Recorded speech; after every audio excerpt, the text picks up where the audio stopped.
Lesson 8. Boon becomes bane. Long, long ago, there was dreadfully ugly beast called Silenus, pranced over the mountains on a pair of hairy god's legs. A long tail swished behind him, but from the waist up. He was a man more or less. His big belly bounced up and down as he ran along. A pair of horns sprouted out of his bald and shiny head. Quite often, slobber dribbled from his thick and purple lips. In short, this delightful creature was a satyr. Silenus was a friend of Dionysus, the god of wine. Dionysus often used to gather his wild band of followers in the woods for a noisy, riotous party. They included satyrs as well as Maenads, who were wild women of the woods. They would bang drums, blow pipes and horns, and crash cymbals, and they danced themselves into a mad frenzy. But above all, they liked to drink wine. One time, Silenus had party all night. He staggered out of the woods and into the palace grounds of Midas, king of Phrygia. He lay down between the rose bushes and fell into a deep sleep. Around mid-morning, Princess Zoe was walking through the gardens collecting rose blossoms. She saw the hairy roof of Silenus sticking out from among the bushes, and she thought that a poor sick god had come into the garden to lie down. He was dirty and smelled very bad, so she called the gardener. When he came, he pulled on the leg and found not a god but a satyr. "Oh, he is horrible!" exclaimed Zoe. "Throw him out." "Ah, I would better ask the king before I do that," said the gardener. "After all, a satyr can bring good fortune." When King Midas learned that there was a satyr sleeping in the rose garden, he ordered that he be given a bed in the palace until he felt better. The servants carried him on a stretcher to the best guest room, and there he remained, snoring loudly and smelling like, well, a god for almost another day. When finally he arose, he staggered into the kitchen of the palace and noisily demanded cheese, eggs, and wine. The cook wanted to chase him out, but steward held him back, saying that the satyr was guest of the king.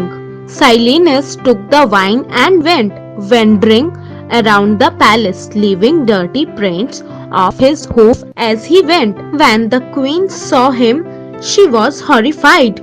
"Who or what is this wild creature that's come to stay with us?"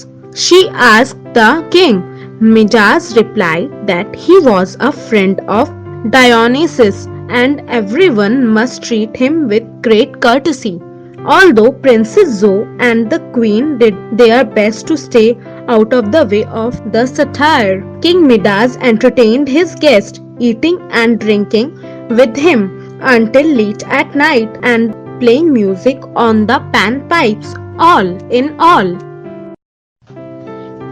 Silenus stayed with Midas for a week, and no one was more pleased about this show of hospitality than Dionysus, because in his eyes anyone who honored Silenus honored Dionysus. A few days after Silenus had left, Midas was walking in his rose garden when he heard some strange but lovely music. He followed the sound and discovered a perfectly beautiful man sitting on the grass and playing a pipe. He knew right away that the stranger was one of the gods and he fell down on one knee. The god said, "Get up, man. I wish to reward you. What gift would you like more than any other in the world?" "I need money," said Midas. "Money? What good comes of money?" asked the god. "Well, of course, a god like you has no use for money," said Midas, "but we mortals can never have enough of it. I wish that everything I touched turned to gold."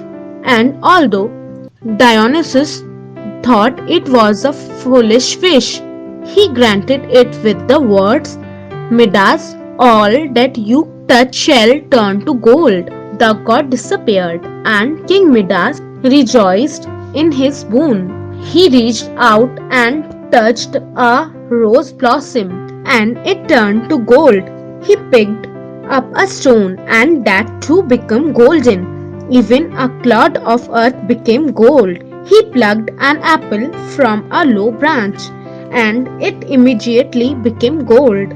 He held it in his hand and said, "Oh, how pure and perfect it is!" And then he tossed the golden apple over his shoulder and hurried into the palace to try his touch on random objects, columns, statues, furniture, doorknobs, etc. The servants heard his voice laughing and shouting, "Gold, glorious gold!" and they wondered what had got into the king. Princess Zoe heard him too. She found him turning peas into little golden nuggets. "Father, what has happened?" she asked. "The most wonderful thing," he replied, and he hugged her. But this was not what he had expected. He was holding not his daughter in his arms, but a cold still statue. Distraught, he went to the fountain to wash his hot tears from his face. But as he scooped up the water in his hands, it turned into liquid gold.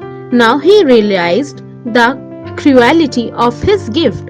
He called out, "Lord Dionysus, save me from this cursed metal." And Dionysus heard him and took pity on the foolish king. He appeared sitting on the edge of the fountain and said, "Go to the river that flows by the great city of Sardis. Make your way upstream until you come to the source. Plunge your head and body at the same moment into the foaming fountain, where it gushes out, and wash away your foolishness." Midas did as he was told, and when he plunged into the stream, the banks and the flowers that grew on them became yellow and golden. But Midas emerged from the waters free of his wish for riches and gold, and as long as he lived, he rejoiced in all that was simple and natural.